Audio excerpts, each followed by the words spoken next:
So my name is Dr. Brittany Martin. I am the founder and CEO of Doctoral Mom Incorporated. We are a nonprofit organization that started back in 2019. Quick story, I started the organization because I had 3 children during my doctorate program. I had a set of twins, a boy, a girl, and a young boy who are now 3 years old and a 2-year-old as well. So during that process, I, wanted to connect with other mothers going through the process. So I started the group on Facebook. Now we have over 4,000 members. We've added at least 3,000 members this year alone. We're on pace to have 5,000 members within the next 2 weeks. So we're really excited about that. We gave away 4 scholarships last year.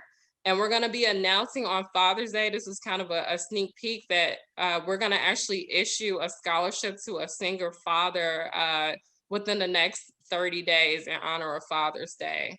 So we're really excited to have you guys today. This presentation in particular, I'm very excited about. I met Dr. Mays via social media. I've been following him for years and just admiring his story. And I finally reached out to him, and everything I saw online, definitely true. This is an amazing individual, and I can't wait for him to share his story. So I'm going to go ahead and just quickly just go through who Dr. Mays is, just so you guys are aware. And give me 1 second. Technology. So let's see. So this session highlights the inspirational stories of Dr. Mays and how he went from 2-time college dropout to recreation director and college professor at the same university he dropped out of. He explained how he used interpersonal skills to rise from an entry-level professional to a leader and public intellectual.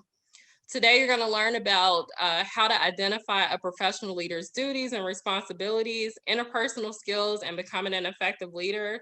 And he's going to share some tips around being promoted to upper management. So without further ado, we're just going to jump right into the presentation. So let's get started with Dr. Mays. I want to thank you for that introduction, Dr. Martin. It's a privilege to be here. I'm honored to be here. Like you said, you've been following me for a long time, but I'm also a big fan of yours. And I want to thank everybody for coming here today and listening to my story and how I tie this all into becoming an effective leader. So from dropout to doctor, step to becoming an effective leader. So before we get started, I always like to start my presentations off with a little motivation. And the motivation that I want to focus on today is leadership is an action, not a position. Leadership is an action and not a position. And as you just heard, I'm a 2-time college dropout, which is true. And when I dropped out, I wasn't much of a leader at that time. I was more of a follower. And I realized that if I was going to become a leader, it was all about my actions. So it wasn't going to be about my job title or what those titles were or what people saw me as. It was going to have to be the actions that I displayed each day. So when I got back on track, and we're going to get into that in a moment, I had to realize that leadership was an action and not a position. So me being a leader had nothing to do with what people thought of me. It was about what I thought of myself and what I was able to do on my own. So I want to focus a little bit on this particular timeline right here that I posted on social media about a year ago. And it went viral and it pretty much launched my speaking career. So when you look at this timeline, and I like to call it my personal timeline to success, and it starts in 1998 and 2000 when I dropped out of college twice. And when I dropped out of college twice, I went on a journey to find myself. And from 2000 to 2009, I coached at a local high school, was a paraprofessional, worked at the Boys and Girls Club, worked as a house parent. And there's a lot of things that's not in there. A lot of struggles, a lot of personal struggles of trying to find myself and trying to prove to everyone that I didn't need a degree to be successful. I was wrong. I did need that degree. And about 9 years went by of me trying to find myself. And I did a lot in the community. I helped out a lot of youth. I did some coaching, started some programs, but I was just incomplete because I had the blue collar work experience, but I didn't have the education. And not having the education, there's only a certain level that you can reach. And I found that out the hard way. I would work myself to the top of these positions that you see from 2000 to 2009. but I would always get to a level and they would always say, well, you don't have a degree, so, we can't really promote you. We can't really get any more. So after about 9 years of seeing that ceiling, I got tired of it. And in 2009, I basically quit 2 full-time jobs and went back to school full time. Traditional student, not online, going to class every day. In 2010, I got a job to help, you know, fund those I guess those opportunities of being in college and working maintenance. And before you know it, in 2011, I graduated with a bachelor's. I was on a hot streak. I think in that bachelor's program, I think I had 22 classes to complete my degree, and I had 21 A's in that time. And I was on a hot streak. So 2013, I decided to, hey, I'm struggling. I need to get a job. I'm, almost homeless, but I'm on a hot streak. So I applied for a grad program, got accepted, um, knocked that grad program out rather quickly. But in the midst of knocking that grad program out, I ended up on the streets. I ended up being homeless because I didn't have income coming in. I was struggling. I was excelling as a student, high GPA, but my personal life was just didn't have it, just have the income. But I graduated in 2013, and in 2013, when I got that master's, I probably should have went ahead and tried to work, but I was just so focused, and I just said, you know what? I set out for 9 years. I got to get it now. So I entered a doctoral program at North Central University. In 2016, I got that doctorate. 2016, I became the county rec director of Bryan County. And in 2017, I went full circle and became an adjunct professor at the same college that I dropped out of twice. So my story is not a traditional story. It's a story of struggle. It's a story of perseverance. But the reason I'm so transparent about my story is because I want to show people, that you don't have to give up, that you can try again. I dropped out of college twice. I was homeless. I had vehicles repossessed. I was sleeping on, friends' couches, really struggling. But I'm here just to show people that when you get focused and you yourself decide that you're going to be a leader, you can be unstoppable. So what I'm going to do today is show you all a little bit about what it takes to become a leader and how I applied certain skills to get where I am today. So when you talk about leadership, and what I do is I'm a Parks and Rec director, and I'm a unique Parks and Rec director because I'm actually the Parks and Rec director of two different agencies in two different cities in Bryan County, North Bryan County Recreation and South Bryan County Parks and Rec. And I take pride in that, of being one of maybe the only director in America that's over two rec departments, but I take pride in that because, I've always wanted to work in Parks and Rec. I never envisioned being a director, but the fact that I'm over two agencies is something I take pride in, and I take pride in quality programming at every agency. And when you look at this picture here, you look at this graphic here, this is leadership. You got me throwing out a pitch at a baseball game at a high school baseball game. Two-time Professor of the Year, Georgia Southern, uh, dedicating a field over here with WJCL, Commissioner of District 2, cutting a ribbon with the great Adrian Peterson from Georgia Southern, cutting another ribbon on a new tennis court. So being a leader is more than just, what you do from 9 to 5. It's the intangible things you do. It's the way you present yourself. It's your appearance. It's the way you conduct yourself. It's the way you communicate with people. It's the type of role model that you are. So to be a true leader, it's much more than a position. It's the way you display yourself and the things that you do in the community. Right here, you have a photo, a recent a photo of a Bart Park. A gentleman donated some money for a new feature at our Bart Park. Wendy Bolton, the Bart Park leader, invited me out. And I was very honored that she invited me out because when you look at this picture, it's so much more than just Parks and Rec. It's about a community. It's about people donating. It's about people taking pride. So I recently just actually added this photo to this presentation because it just goes to show that leadership is so universal and there's so many different things that makes up what a leader truly is. So when you talk about leadership and you talk about the levels, when I came into Bryan County in Parks and Rec, I started as an athletic director. And I was only an athletic director for a year before I became a director. But when you look at the levels of leadership and the levels of management, you have your lower levels, your middle level, and your top level.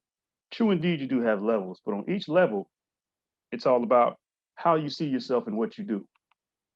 And when I was in school, when I went back to college in 2009, I was sitting in those classes and those recreational management classes, and I always sat in the front of the class because I said, you know what, when I dropped out, I wasn't focused, and now that I'm back, I'm going to sit in front of these classes and I'm really going to soak in all of this content and all of these things from these lectures.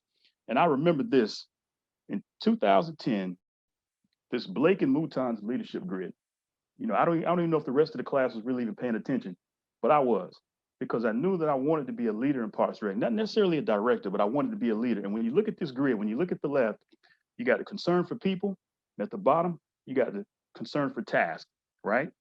So when I looked at this grid back in 2010, I said, this is very interesting. So I want to be a recreational leader. So I definitely want to have concern for people, and not just the people that we serve in the community, but I want to have concern for my staff. So I want to be high in that regard. Okay. And when it comes to task, I also want to be high. I saw myself as being a person. I want to be the first person there and the last person to leave. I just feel like, if you just outwork everybody, it's going to pay off for you. So I want to be high in tasks. And when I look at it, it's team manager, a person that's high on people and a person that's high on task. So I always said, you know what? I'm going to be a team manager. I'm going to be a team manager. But I quickly had to also realize that I had to come up with a leadership style. So I said, okay, I like this Blake and Mouton's leadership grid. And quietly, I would always call myself a team manager because I care for people and I also care for tasks. And the things that I do every day, I'm the type of rec director that you can talk to. I give my cell phone number out, because I like to handle situations quickly. And I always treat people the way I want to be treated. And it's all about being that team manager. So when you talk about the leadership styles, and in many college classes, you talk about all these different leadership styles. But when I was in class in 2010 and back in those days when I went back, I wanted to identify a leadership style that would be successful for me, right? So you look at all these different styles, I mean, it's so many, but the one that always stood out to me was the transformational leadership style, because I interpreted it in so many different ways. I said, okay, so a transformational leader, what is that? So basically, I'm going to transform the people that I'm around. If I'm managing people, I'm going to teach them how to be leaders. If I'm around the community, I'm going to transform them into people who really love our programming. And then I look more into what a transformational leadership, what it does and what it's all about. So you challenge the process, right? I don't want things to come easy. I want a challenge. You only get great if you're challenged, right? Model the way. And when I think of modeling the way, I think of, okay, if I'm going to ask this person to do something, they got to know in their hearts and they got to believe that I'm willing to do the same thing, right? Which is encouraging the heart, right? Inspiring shared vision, your mission, your vision. Everybody's got to believe in what you do if you're a leader, right? Enabling others to act, giving people that opportunity. When I manage my staff, I give them a task, I walk away. I don't micromanage. I will allow them to do the job that they're getting paid to do. So a transformational leader is what I wanted to be. So now I'm in class, right? This is 2010. I don't have any degree yet. I'm not Dr. Mays, I'm not anything, but I'm saying, okay, so I want to be a team manager. I know I want to be a team manager when I make it, and I want to be a transformational leader. These are the things that I always knew. I said I'm going to keep this to myself, and I'm going to know that when I get these degrees, not only am I going to have these degrees, but I'm going to be able to treat people like they need to be treated, to respect people, right? So I'm going to be a team manager, and I'm going to be a transformational leader. Those were things that always stood with me, right? And then one day, and I got to give this guy credit. I don't think he's on here, but Mr. Eugene Smith, one of my great friends. I remember, and this is I'll be quick about this. I remember the first day of class in 2009 when I went back to school. And I've been out of school for 10 years, right? I'm 32 years old, Georgia Southern University, I'm on campus. And I had a panic attack because I found out how much books cost. And I found out that my that my person that put me in the classes gave me 6 classes, right? My advisor gave me 6 classes. Can you believe that? And I hadn't been in school in 10 years, but she wanted me to get through quick, and I had no idea. So I had all these books, and I got 6 classes. And I'm walking across the parking lot back to my apartment, and I see Mr. Smith, and he's working on campus. I got all these books in my hand. I'm ready to quit. I'm feeling dejected. I'm like, I came back for nothing. And he saw me. He said, hey, brother Mays, why the long face? I said, hey, man. I said, I'm 32 years old. I've been out of school for 10 years. I think my time is up. I just don't think I'm going to be able to do this. And I thought he was going to look at me and say, you know what, you're right. Just go back and get a job, start your life over. Don't worry about school. This brother looked at me and said, if it was easy, man, everyone would do it. And he doesn't know it, but I'm saying it now. When he said that, if it was easy, everyone would do it. When that brother said that, that lit the fire in me. And I knew from that moment when he said that, that is what I needed to hear when I dropped out twice. Instead of those friends telling me, "Oh, you don't need to go to school. Come out here, party with us, hang out with us." You if somebody would have told me that back in 2000, I would have been Dr. Mays a lot sooner. But when that brother said if it was easy, everyone would do it, I knew that the challenge of getting that degree was over. I was going to do it. So it's the things that people say, right? It's the things that people say. And he doesn't realize it to this day, but he sparked the man that I am today with that saying. And he said it and walked off. And I went to my apartment and I've never been the same since he told me that, right? So when you talk about being a leader and you talk about education, yeah, I got a doctorate, and that's all well and fine. But I got that doctorate because I got tired of people telling me we pay you more if you had a bachelor's, we promote you if you had this. So I said, when I get back in school, I'm going to get every degree that's available because I never, ever want to hear anyone tell me that my education or my lack of education is going to hold me back. I never want to hear that again. So I didn't get a doctorate because I think I'm better than anybody. I didn't get a doctorate because I'm trying to outdo anybody. I got a doctorate because I got tired of people telling me that they couldn't promote me, they couldn't give me raises, they couldn't push me along because I didn't have it. I said, if this piece of paper is that important, I'm going to get every piece of paper that they offer. And that's why I'm Dr. Mays today. And that's why I motivate people to go and get it because I don't want to see anybody go through what I went through. I don't want to see anybody being held back.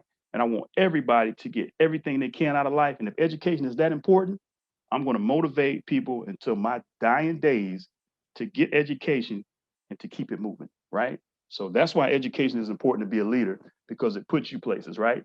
When you don't have the education, when you go to another job, you got to start at the bottom. When you have that education, you start at a different level when you go to another job. So keep that in mind. Very important. Education. It's what it means to you, but it's also very important. And where you start at is you motivate and you move around, right? And also, I'm a lifelong learner. Just recently here, I got this certification for Indiana University, a park and rec system manager planning certificate. Nobody told me to get this. It wasn't required. I just got it because I want to continue to learn. I want to continue to improve, right? Certifications. I got my CPRP certification. If you're going to be a leader and you're going to be in a certain field and you're in the field that you want to be in, and this is where you want to be, seek out certifications, okay? And I'm telling you what to do to be an effective leader. You got to get certifications. You got to show people that you're still learning, right? Somebody asked me the other day. They said, "Dr. Mays, what's your greatest accomplishment? What's the greatest thing you've ever done?" And I said, "The next thing that I do, because I don't want to live in the past. I don't care about what I did in high school. I don't care about what I did 3 years ago. I want to keep looking ahead because it keeps me young, it keeps me moving, it keeps me active. I want to look ahead, right? Um, so I got my CPRP. Now, right now, just today, I was in class in a CPRE prep class. So I'm trying to get as high as I can. I'm not going to stop because I got a PhD. I want to keep going. I want to get every certification it is so I can inspire people to do the same things, right? And this right here was another great saying that I heard about a month ago, and I've been saying it ever since. And this is the way I feel. If you are the smartest person in the room, then you are in the wrong room. And that is the way I'm going to be. So I'm telling you guys, I'm a humble person. I never want, I only want to deal with people who are smarter than me. I only want to talk to people that I can learn from so I can go back and do these motivational talks, go back and do these educational sessions, right? So I can uplift people. I don't want to be the smartest person. If I'm the smartest person in the room, I need to go to a different room. And that's just a philosophy that I feel a true leader has to have. You always want to be around people that can teach you and that you can learn from, right? So qualities of a leader, this goes without saying: communicator, problem solver, organizational skills. And when you talk about problem solving, I'll highlight that for a moment. I don't want to get too caught up into this. These are things that you got to have. You got to be able to communicate if you're a leader. You got to know that chain of command. You got to be able to tie people into what you're talking about, right? You got to be organized, but a problem solver. Somebody told me, and I speak a lot about what people told me because along the way of this journey, people have given me, tidbits of information that I apply to this day. Somebody told me one time when I was working at the Boys and Girls Club back in the day before I got these degrees, and I was jousting with people. I wasn't handling things right, just jousting with people.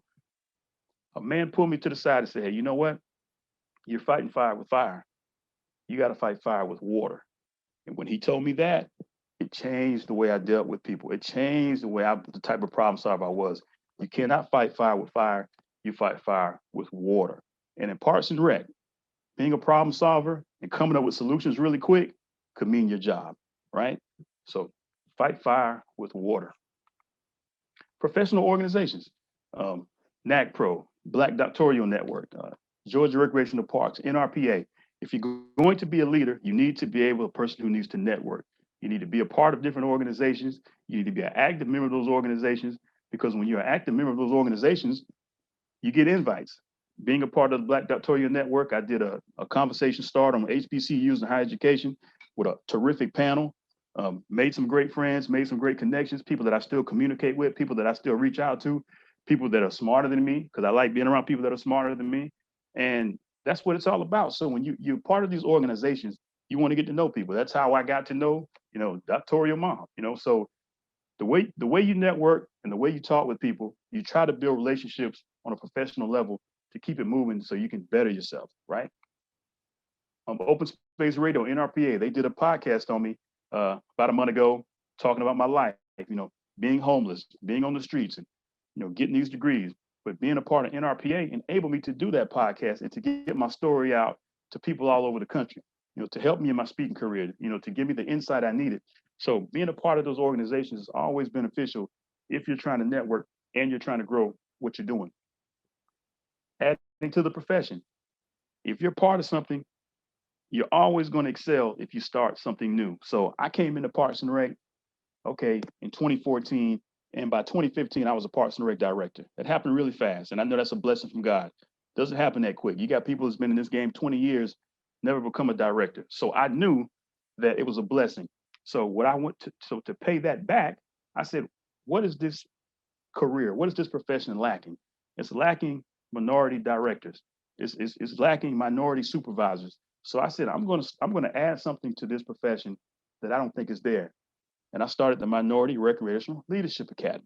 And with that, I encourage minorities to put together educational sessions to become public intellectuals, to become public speakers, to become motivational speakers.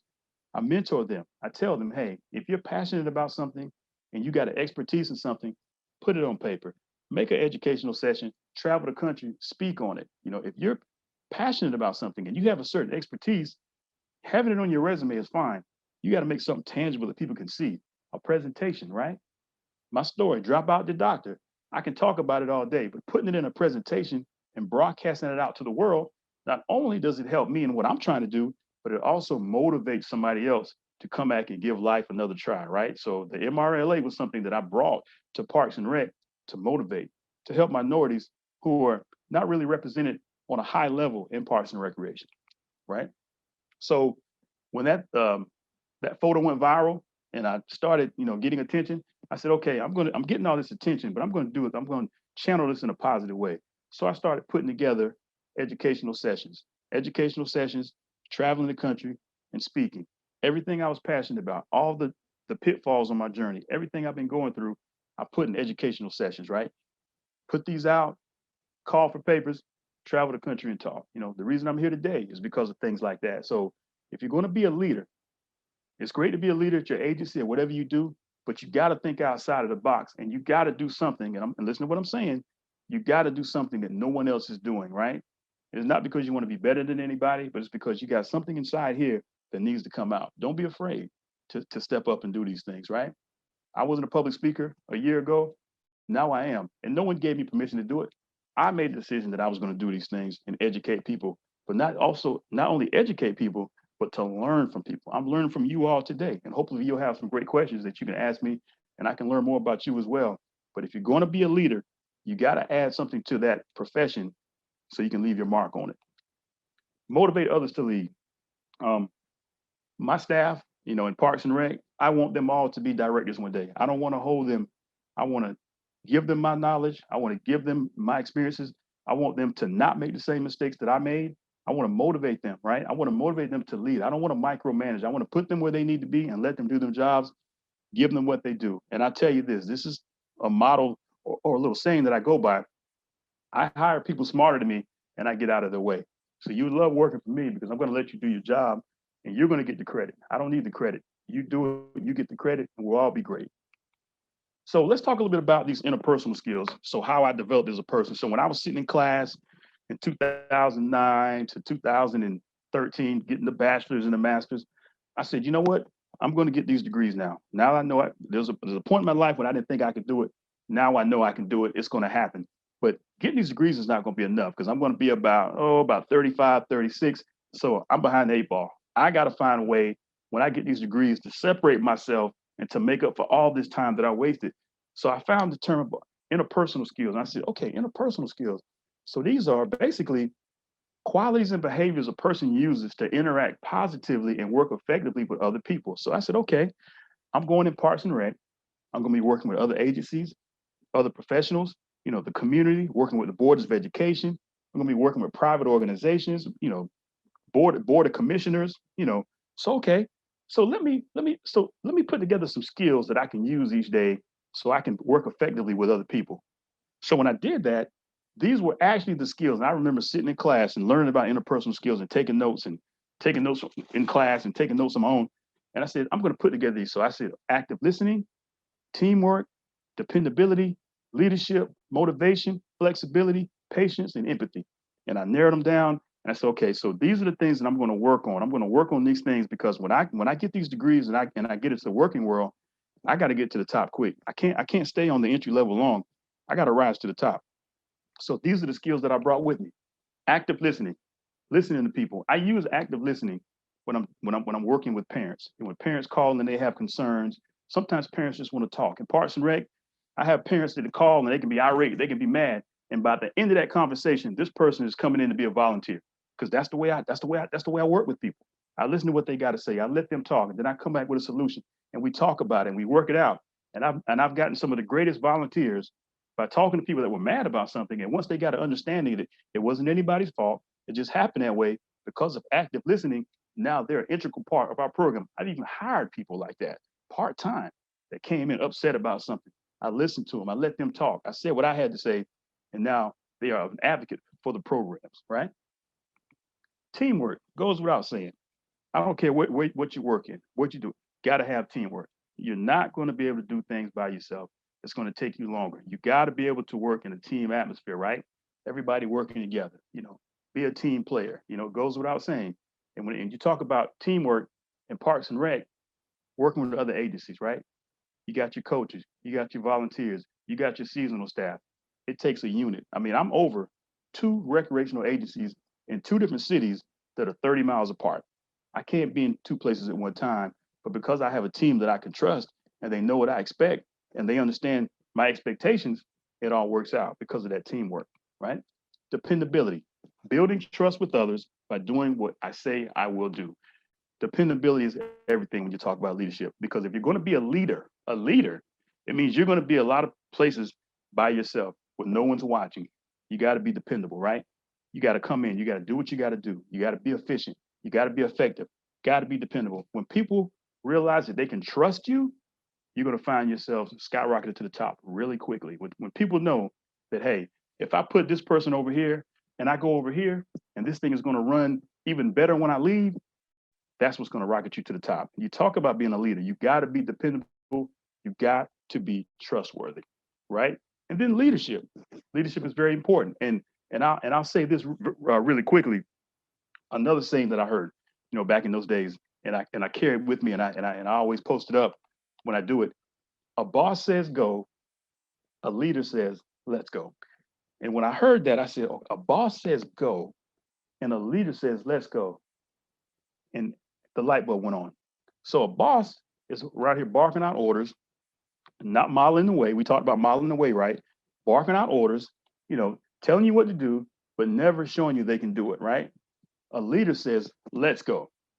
So basically, if I'm a leader, I can be a leader, not even be a boss. I can work at this agency, I can work at this organization, and I can lead the troops out, and I don't even have to be a boss. But because I'm saying, let's go, they know that whatever I'm asking them to do, I'm going along on that journey as well. So a boss says go, a leader says let's go. Very important in leadership. You got to be willing to do what you're asking people to do, right? Motivation. Got to be motivated. And to stay motivated, when I talked about joining those organizations, right? Getting education, getting certifications, you don't want to get stagnant. You don't want to get bored with what you do. Sometimes you have to motivate yourself. Sometimes it's not enough just to get paid. Sometimes it's not enough just to get promoted. Sometimes you have to think outside of the box and you want to grow for both you and the company. So you got to stay motivated, right? Being a part of these organizations, what I'm doing right now. I mean, what I'm doing right now motivates me. And I'm talking about speaking to you all. What I'm doing right now motivates me when I go away from this, put together another educational session, right? Network again, do more things like this. But it also motivates me to be strong at what I do on a professional level because I know I got people watching and people that are being motivated and people that I can network with. So all of these things work together to keep you motivated, right? Flexibility. I mean, working in Parks and Rec, working anywhere, you got to be flexible. Some days I come and I think everything's going to be good. I get a call, I get an email, things out of left field. You got to be flexible. You got to be able to respond to unexpected changes quickly and calmly and efficiently. Remember what I told you. Don't fight fire with fire, fight fire with water. You got to be flexible, right? People can make a million mistakes around you, but if you're not making a mistake, then you can be the person to get everybody back on track. So you got to be flexible if you're going to be a leader. Got to be flexible. Got to have patience. Sometimes you got to have patience. The raise is coming. The promotion is coming, right? The appreciation is coming, but you have to be patient, right? When I dropped out of school, 9 years wasted, right? But not really, because I motivated youth. I did some positive things in the community. I did a lot of things on an educational level. I didn't have the education, but I helped a lot of people, right? So I was patient. And when I went back and I'm 32 years old, sitting in class with 18 and 19-year-olds, you think I wanted to quit sometimes? Of course. Did you think I had things telling me, you know what, you're going to get these degrees and you're never going to find work? Of course I thought that. But I had to be patient and I had to believe in myself. And my motivation was I might be struggling financially, car getting repossessed, I'm homeless, I'm sleeping on couches, I'm just trying to get by. But the motivation was when I get these degrees, look at all the possibilities and all the advantages that I'll have. So I had to be patient. So if you're going to be a leader, you have to be patient, right? You got to have empathy, that emotional intelligence, right? You have to listen to people. You talk about the active listening, right? Listening to people, motivating people. You got to have that empathy, right? In anything you do, you got to have a certain understanding of that emotional intelligence to be a leader because there's going to be times if you're a leader, people are going to come to you and they're not going to be so happy. They're going to have problems going on in their personal lives. People come to me all the time. People look at me as a mentor. You got to have that empathy to help people out to be a leader because when you start being transparent the way I am and opening yourself up, people are going to feel comfortable to come to me and tell me things because they know if they tell me something, it's going to stay with me. But when they get through talking, after I do that active listening, when I talk to them, it's going to be something motivational, right? A young man called me today from Colorado, never met him in my life. He reached out to the MRLA. He thought he was going to get somebody within the organization. He got me. And we talked, and he said, Dr. Mays, these people are looking at my resume and they're telling me my resume looks good, but I'm not getting any movement out of it. I said, this is what you have to do. Take that resume, dig out your strengths, everything that you're strong at, and put together an educational session and go on a national speaking tour about what you're strong about. Start small, but submit that proposal, try to talk about it. He said, you know what?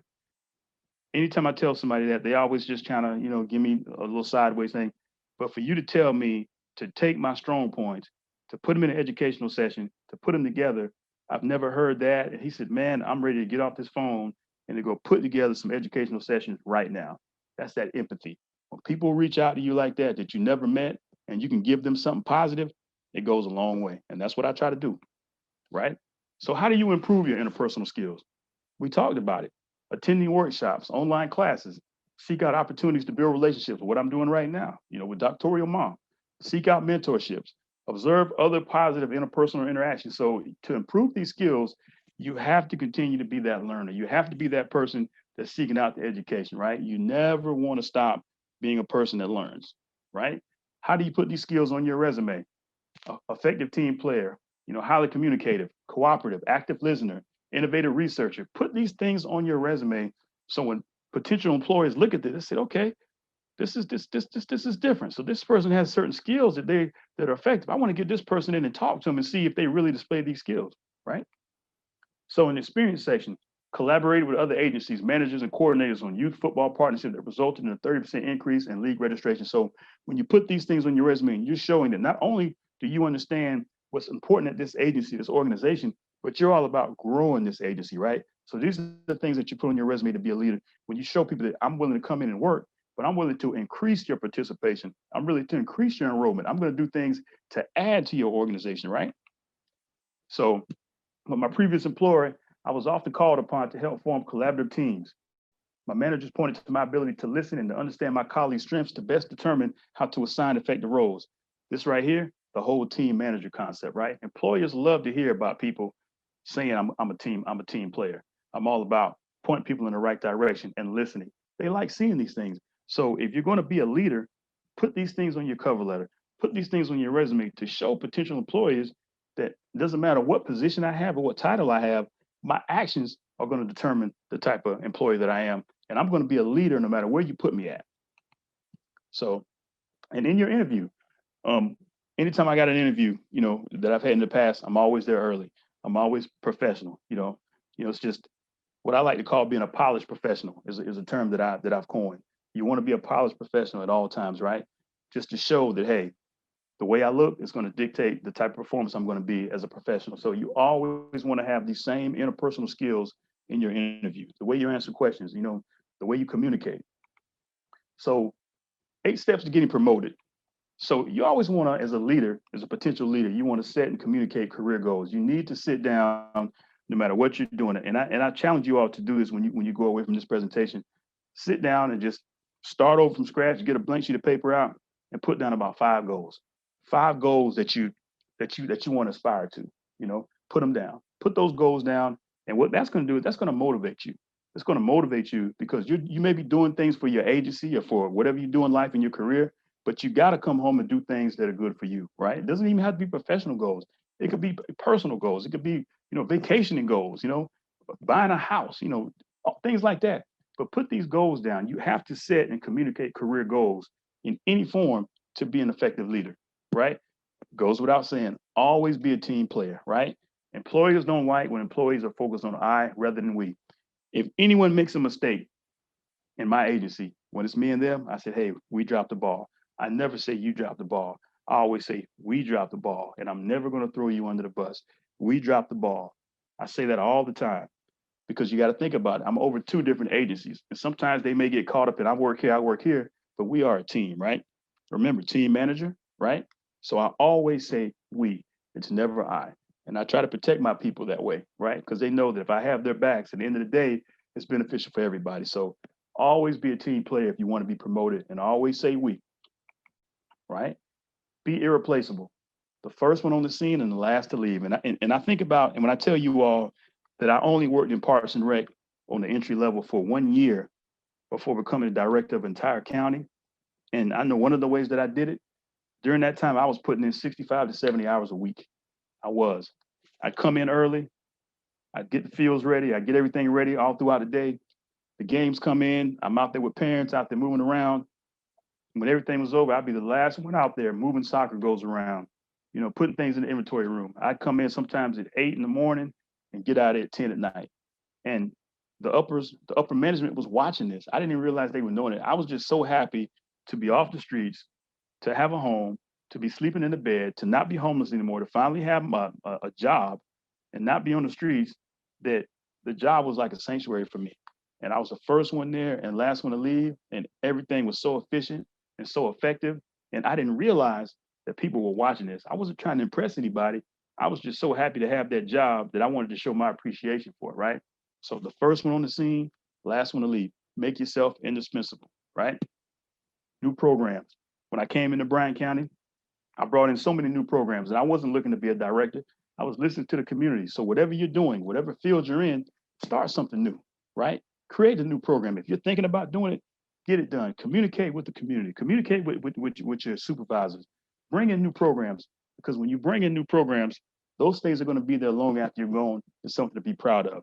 But it's all about making yourself indispensable, creating new programs. That's a wonderful way of becoming a leader, right?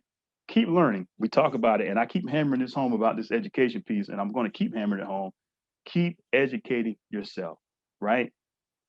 Your greatest goal in life, your greatest accomplishment needs to be your next one. That's what I need you all to say. If they ask you, what's your greatest accomplishment? You tell them, my next one. It's going to keep you going. It's going to add life to you. It's going to keep you young. I'm telling you, keep learning, right? Be a lifelong learner. Never settle. Document your success. Advocate for yourself. Building a working portfolio throughout the year. And I want to thank my wife for this. And I'm sure she's listening. She told me, she said, listen, you're doing all these educational sessions. You're doing all this stuff. Do you have any documentation of where you've spoken at? Do you have any documentation of where you're going to be speaking at? Do you have any documentation of your sessions? Do you have all together? And I said, you know what? She's always right. Let me do what she says. And I put together a timeline and pretty much a resume of everywhere I've spoken at, everywhere. And it started adding up. It started adding up. And before long, now, whenever I reach out or I turn in a session, I don't even have to, all I got to do is send this thing out and they see all the places I've spoken at all around the country, all because my wife told me, you got to advocate for yourself, build a working portfolio throughout the year daily. And after I do this session, I'm going to put this on there, so everything you do, you got to have a track record of it. That's all about leadership, but more importantly, getting promoted. Don't be afraid to take charge, show leadership potential.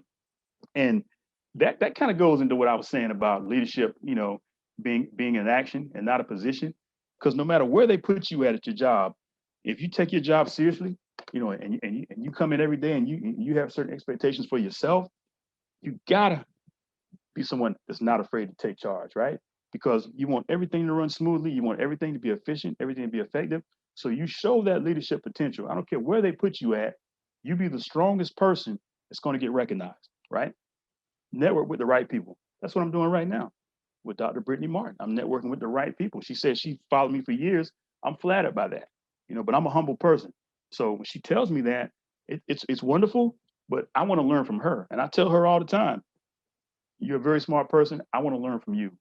I want to get in your world with these webinars and these podcasts. I'm new to this. Help me out. And that's what she's doing, right? But you're networking with the right people. We never met, but I feel like we could be a dynamic team, right? Because it's networking with the right people, somebody I want to stay connected with, right? So always network with the right people, not only to become a leader, but to get promoted, right? So you want to be an engaged employee and get involved. And I'm going to leave you all with this. I'm about to wrap up shortly. But these are 10 things that require zero talent. You can write them down, if this is being recorded, but this is 10 things that require zero talent that can help you get promoted. It's going to help you on your road to becoming a leader. Being on time, making an effort, being high energy, having a positive attitude, being passionate, using good body language, being coachable, doing a little extra, being prepared, and having a strong work ethic. Takes no talent. But if you start using these traits right here, and you just take one today, take another tomorrow, start implementing them slowly. When you work with people and you communicate with people, apply some of these things. It's going to make you a better person, because all of these little sayings, these little slogans, and all these little tidbits that I'm providing you all, I implement them in every day, because I know, you know why? Because I know that the next person is not doing it. The next person is not as deep into this as I am, right? I'm working with people who are strong, but they're not getting off work and going home and looking at these things. I am, because I want to be the strongest leader that I can be. So all of these things motivate me, and I'm not going to remember all 10 of these things, but I'm going to be dealing with someone and I'm going to say, you know what? I'm going to do a little extra today. I'm going to be prepared before this meeting, right? I'm going to have a positive attitude, right? I'm going to be high energy, right? I may not get it done, but I'm going to make an effort. So when you study these things, you're not going to remember all these things, but they're going to come up throughout your day and you're going to be able to apply them, right? And what I told you all, that boss versus leader, right? Boss says go, leader says let's go. A boss, in my opinion, I feel like uses people. Do what I say, not as I do. But that leader develops people. And when you talk about developing people, what type of leader did I say I wanted to be? Transformational, right? So transformational, developing people, transforming people. I got a assistant director named Terry Ramble that came in 2017 as my intern. Now, 4 years later, he's assistant director because I developed him, right? Developed him. He never thought he could do that, right? But I seen something in him that he didn't see. So instead of being his boss, I wanted to lead him and train him and cut his curve in half. It took me, 20 years to get where I am. It only took this young man 4 because I developed him, right? That's completes my presentation. I hope you all enjoyed it. I hope you got some questions for me, but I just want to just tell my story a little bit and let you all know what I feel is some of the important traits of becoming an effective leader. Dr. Martin? All right, perfect. So thank you so much. I knew the presentation was going to be incredible. So I have to say, I always refer to Dr. Mays as like my Les Brown or my Eric Thomas because his story is so inspirational, and he always makes sure that he reaches back to help other individuals. So it's just a pleasure to partner with him on this presentation. Um, so I do have a couple questions for you. So in particular, you talk about, you know, all of these outstanding things, and I know this is gonna like take you aback, this question, but when did you realize you were great? Or have you realized that yet? What makes me think I'm great is that I can help somebody that may have given up, right?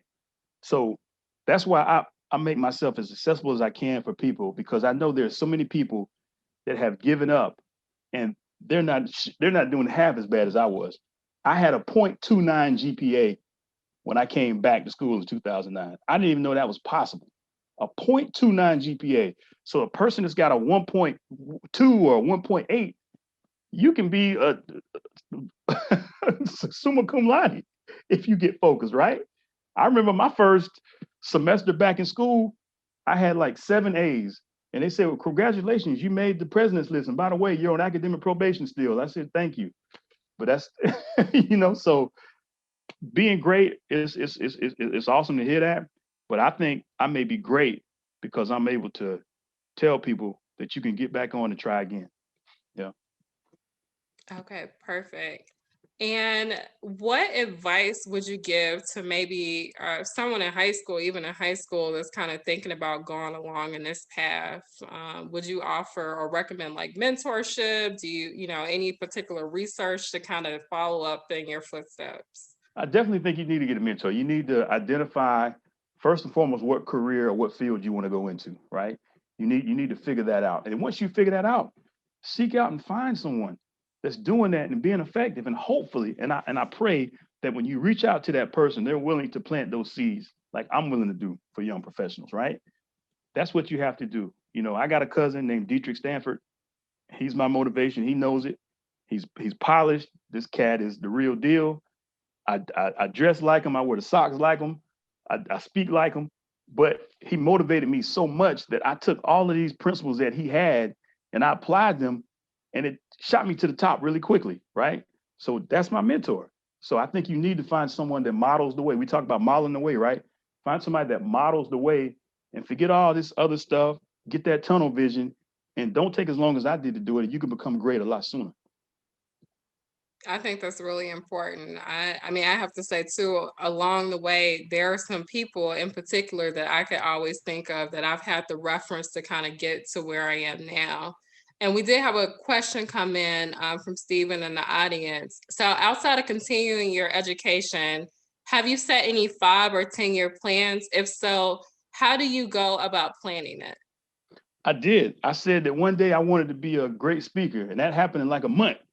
you know, so I got to go back to the drawing board. I got to go back to the drawing board, and I got to get more because these things are happening so fast. And I know it's God, because God is using me as a vessel to reach people, right? So that's why it's happening so quickly. But I got to stay humble. I got to stay humble because I got to remember I was sleeping on couches. I got kicked out of off a lot of couches. I got a lot of vehicles repossessed. I got to stay humble, right? Because this just didn't happen overnight. This happened out of the mud. What they say, what the young people say, out of the mud is how I got this, right? So I got to keep that focus and let people realize that. And if I did it, I know you can do it. Because what do they say? When you hit rock bottom, what's the only direction you can go? Up. Mhm.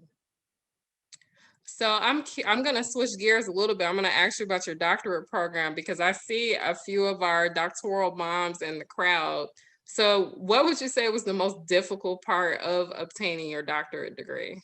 Man, thank God that I didn't know what a doctorate was. I didn't know the steps of it. Somebody told me one day They said, man, you got that master's and that bachelor's really quick. You need to get that doctorate. I said, doctorate? I said, what's that? I said, okay, PhD? Okay, I'll do it.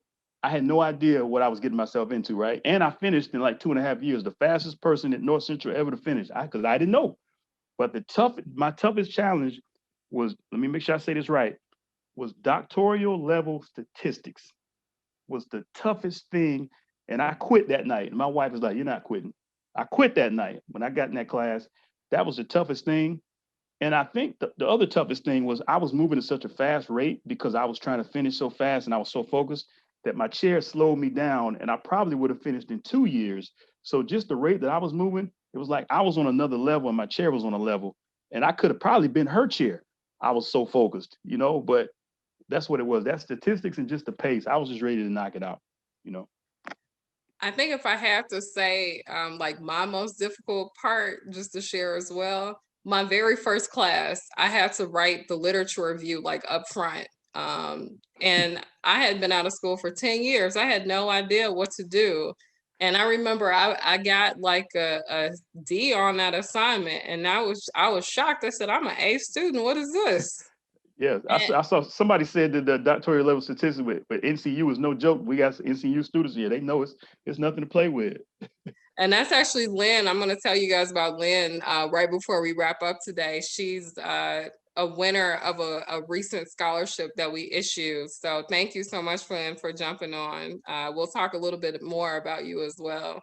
But yeah, literature reviews, the dissertation itself. So one of the things that we're actually working on now too is creating curriculum for high school students and people in junior college so that we can actually educate them on what this process actually looks like. Because imagine if you had known, at 18, 19, 20 years old, like what it would be like to actually get your doctorate degree. I mean, I can't imagine how many of us would go through the process then. So that's one of our goals right now is to impact more people. And I see another question from the audience, but before I take this from Stephen, you mentioned your wife, and I'm just gonna guess. I think Dominique. Is it Dominique? Yes, yes. Okay, awesome. So I saw the last name. I wanted to make sure. So support is really important, right? Like during doctorate programs. What type of support did you receive, and how did you ask for it during your program? Well, my wife doesn't play with me. She's hardcore. And I'll tell you this: when I was homeless, we started dating when I was homeless, and she knew I was homeless, and that's why I married her because she knew what I was going through, and she was there for me. And when I was in this doctoral program, when I wanted to quit, she wouldn't let me quit. She never entertained anything negative that I said. She only entertains the positive things. When I say something negative, she gives me that look where I know, you know what, I got to tighten up. So if you have a spouse that supports you and only plants those seeds of positivity into you, that's very important. And I couldn't have finished if it wasn't for her. I couldn't have finished. And she knows that. She knows. She's got the big head. She knows it. I She like that knows you veered off too. She must be nearby. So that was really she's listening. so I'm gonna take Stephen's question really quickly, and then we have another question from Alexandria, who's the recipient of our first high school scholarship. She's on as well. So how would you describe a leader who doesn't lead? What qualities do they lack? What should they do to be or become a better leader? Man, they lack the first slide that I posted, but leadership is an action and not a title. They've forgotten that somehow. And they need to call me. And they need to realize that your title does not define who you are. It's your actions. And you're going to lose your staff that way because your staff has to know that if this person is asking me to do something, they're willing to do it or they've done it before, right? So what they're lacking is what we talked about, the education. They need to be getting CEUs. They need to be getting certifications. They need to be taking classes that no one's asked them to take. They need to be seeking out things that no one's asking them to do. That's what they need to do, and that's what they're lacking. They just need to go back to the drawing board because they're just comfortable getting paid, and now somebody's going to rock it over them, or they're going to end up losing that job. Yeah, I think we all know people like that, right? Like people who don't take it seriously or, don't put in the work. I think that's what I like to call it. And I know for individuals like us, like I know that you're, working around the clock. I could tell. I mean, you mentioned it earlier. So how do you kind of balance things out in your life between your career and, even when you were in school, how did you make everything work? When I was in school, I had that tunnel vision. I sacrificed. It's a term called opportunity cost. What you're willing to give up to get where you need to be. And I pretty much gave up a place to live and a car. I couldn't pay rent. I couldn't pay my car note. I let all that get repossessed. I lost all that, and I lived on the streets. But I was a president's list student, right? I had to do that. That's a sacrifice I had to make, right? It's not for everybody, but I had to do that. So when you do things like that, it's gonna make you a better person. And it's just like when you focus on something and you want to get something done, you're willing to give up a lot of things, you know. So I think that in particular. So I'm going to ask Alex this question. What would you consider the best ways to discover your career and or life passion? I think you have to think back to your childhood. You got to think back what did you like to do when you were a child. I think sometimes we forget about those things. And I mean, I can't believe he asked that question. I I went back and I had some stuff in storage from high school, right? And this is recently. I got off. Obviously, I got off track. For 9 years, I got off track, but I already had the answer. So I went into storage about a year ago. These are things I hadn't seen since I was 18. They were in storage, and I remember pulling out the Statesboro High Owl. It's a school newspaper, and they did a feature on me because I was a track and field athlete, and they did a feature on me in the athletic section. And I'm reading this stuff when I was 18. I'm like, man, this is crazy. And the last paragraph, they asked me, what did you want to be when you grow up? And I said, I want to go to college and major in recreation. I already knew what I wanted to be, but I got off track. So as a kid, I knew what I wanted to be, but sometimes life happens and we forget about that creative mind that we have as kids. But that's the mind that you need to have. That's the mind you need to develop, right? So I already knew that I wanted to be a recreation director. I knew that at 7. I was 17 when they did that story on me. And it took me getting to be almost 40 before I got back. And thank God I got back. And that's why when I got back into what I really was supposed to do, what I was put here to do, that's why now I'm able to use this and educate and be a different type of recreation director, a person who's trying to give back and motivate others. So I already knew what I wanted to do. It's so funny you say that. When people ask me that question, I think back to this moment as well. I sold a guy in a suit like 20 bars of candy in high school. And that was kind of like the moment where I said, I think I really like marketing. I like selling people stuff. I like presenting. And it's funny what happened after that. Like I ended up getting into a program at the University of Chicago, and like my path was sort of paved when I did that. So I always think back to that individual. He actually turned out to be an admissions director, but I think back to that moment where I was just being myself, and I just like pitching, something to this individual, and it turned out really well for me. So I agree with you. You have to kind of think back to the simple things that made you happy, and those things always sort of pan out. That's right. And we're going to take just a couple more questions. We might go slightly over everybody because I want to make sure we get to these questions. So Candy asked, if someone feels they have leadership within them, but it has been stifled, what would you recommend for them to gain the confidence to step out of the background? Well, we talked about advocating for yourself, and also we talked about not being afraid to take charge. What you got to do is you got to reevaluate what your responsibilities are at work, what your responsibilities are in life. Being a leader, you don't just have to be a leader at work. I feel like I'm a leader within my household. I try to lead my family, right? I learn from my wife, and I try to lead my wife accordingly, and we work together as a team. So to be a leader, if you're not don't have those opportunities at work, go out, go back to school, pursue education, right? Get into an organization, try to become a leader in that organization. I'm a part of GRPA. I'm the commissioner of GRPA District 2. I'm one of 7 commissioners in the state of Georgia in Parks and Rec.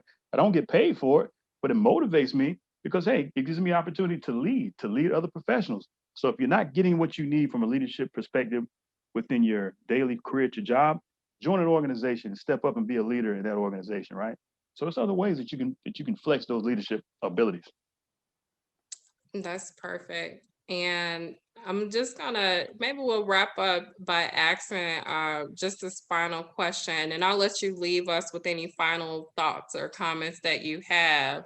But If you had to sort of give advice to someone that was in a similar situation to yours, because like you said, there was a person who, you know, came up to you and said something, you know, and that sort of reiterated to yourself that you needed to be in that doctorate program. So if you ever see someone like in a similar situation, like maybe they're not doing well financially, you know, maybe they're homeless.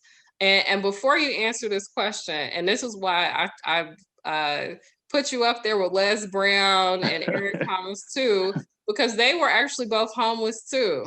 I don't Wow, know I if didn't you know knew that. that. They were both homeless and now they're multimillionaires. They're great speakers, and I just sort of see you along that projection too. So I'm gonna say that first, but what would you say? This is like all this pressure I just put on you to say something. Man, I talk about the opportunity cost. You sometimes it's a blessing when you're down and out because you learn who your true friends are, right? I learned who my true friends were, my wife. That's why I don't deal with many people, you know. So you learn who your true friends are. You learn who wants to be around you because you have access, because you have money, because you have a car, because you have an apartment. And when you don't have anything, the people that are around you are the people that you need to keep around you when you have everything, right? So when you're down and out, find something that you're passionate about that helps you get through the day. You're going to struggle. But one thing about it, when you struggle and you live right and you treat people right and you care about people and you're doing the things right, at some point, God is going to bless you. And I know He tests me.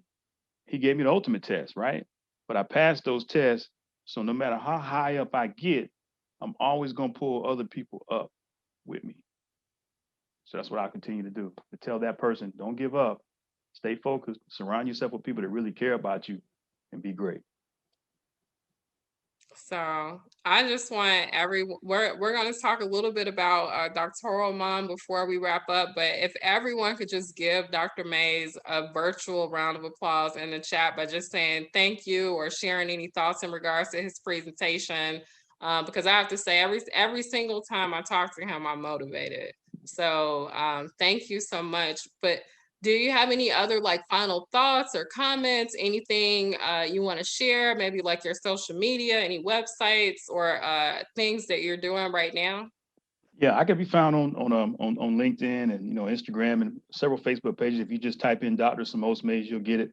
I would ask you all to go check out my organization, the Minority Recreational Leadership Academy. It's mrlainfo.com. I guess final words just I really love these opportunities because I got to tell y'all something. You talking about Les Brown and all these cats.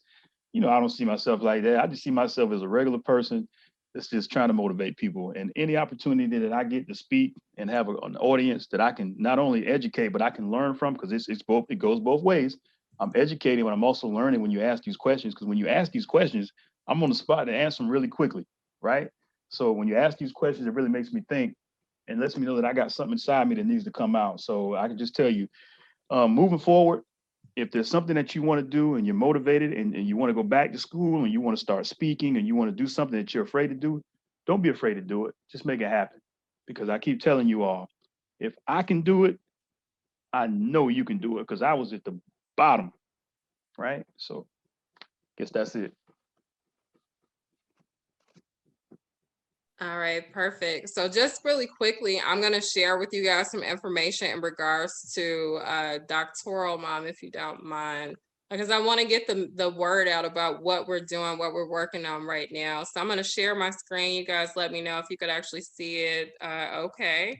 So this is just going to be our website. I'm going to take you through really quickly. So let me know, Dr. Mays, can you see it too? Yes.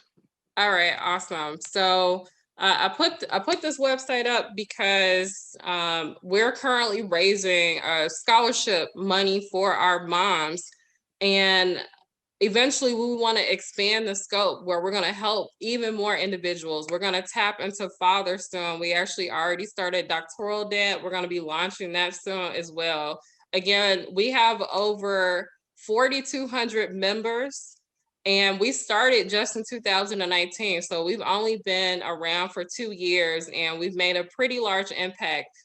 our moms represent over 100 colleges and universities, and they're in over 100 countries. So this is growing really quickly. I'm looking forward to seeing where we are 6 months, even 3 months from now, especially with regards to funding. So if anyone has the opportunity to make a donation, even a small donation, we'd greatly appreciate it.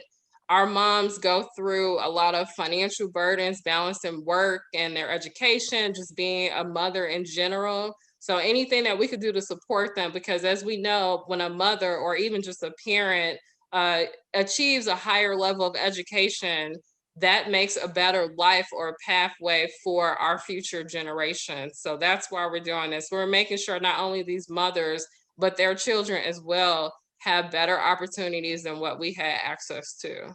So I put these t-shirts up too because anytime you purchase any products on our website, it goes directly into our scholarship fund. So we have stuff for kids, we have stuff for moms, we have stuff for dads. So anything you purchase, it goes right back into the scholarship fund for us. And then I want to just give a special shout out. And this is kind of a surprise. Some of our scholarship recipients are on the call right now. But we issued 4 scholarships last month in honor of Mother's Day. We launched this scholarship campaign, and Lynn Williams was the recipient of our largest scholarship. Her story was so compelling because not only is she obtaining her doctorate degree, she reached back to her son and ensured that he obtained a higher level of education as well. And she also has a younger daughter too. And I have to say, we were so moved by her story that we just felt so compelled to issue this award specifically to her. But we received so many applications. We received over 60 applications, and the stories were so moving that we donated additional funds to issue two more scholarships just from that one round. So Jima and Kayla, we issued a smaller scholarship, but we wanted to honor their stories too, because again, they highlighted some of the issues around funding when it comes to mothers and doctorate programs. And Alexandria is on the Zoom as well. She is our first high school scholarship recipient. She was recently accepted into the University of Chicago. She's going to be a very dynamic individual to our community. I can see her making an international impact. She's great at debating, economics. She sings. Overall, she's just an outstanding young lady. So I wanted to recognize her too, because again, that's why we're doing this. We're doing this so that we can make a better pathway for our youth too. So that's it from me. If you have any questions in regards to doctoral mom, or if you want to learn more about Dr. Mays, when we're going to send out an email tomorrow with the recording of this presentation, and we'll make sure you have all of our information there. So yeah, we do honor our doctoral grandmas. We actually have a special month. We're going to issue a scholarship to a grandmother too. So keep your eyes out for that. We're going to issue a scholarship to a single father because we want to recognize, that they go through similar things that, that we do too. And we're just going to keep it going. We're going to keep raising these funds, and we're going to help as many people as we possibly can. So that's what I'm focused on doing every single day for hours. All right. So thank you so much. Thank you so much, Dr. Mays, and we'll see you guys back here at our next presentation.